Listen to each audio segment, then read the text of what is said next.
You said how you cannot recall winning a World Cup. That's frightening, Tomo. Because people ask me about it, and like I said, I can't even remember being in Australia. It's like there's like nothing in that period's just there.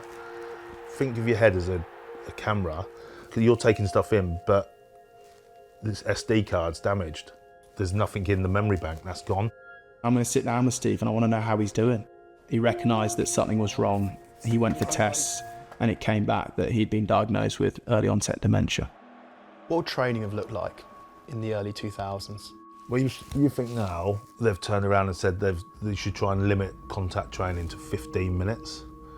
We were doing 2 training sessions a day, and some of it would go on for hours, just knocking hell out of each other. To the point people knocked out and they'd sort of go, oh, let's just move that over there while they sort themselves out. You know, one training session we had like 100 scrums. When did you first recognise that you weren't feeling yourself, or started to understand that you may have symptoms? Was there a particular time where you thought, hang on a minute, I'm not quite right here? You know, when you're in your early 40s and suddenly you're forgetting stuff, it comes out that you know, you've got a brain injury. As a dad, you want to be like you're the strong one. And all of a sudden you're in bits, you're all over the place. You can't sometimes get out of bed. When I was younger, I was one of those people, if someone kills herself, what's that all about? When you're there, you start thinking it's the best thing for everyone else.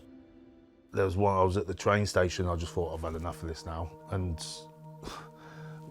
it was quite good for once, you know, the train was late, because, you know, and I managed to get hold of Steph, and I was talking to Steph, she's talking to me over the phone, and she was like, look, you need to be around.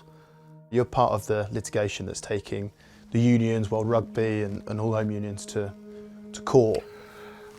Do I want it to go to court? And no, I don't really, but people need to be held accountable.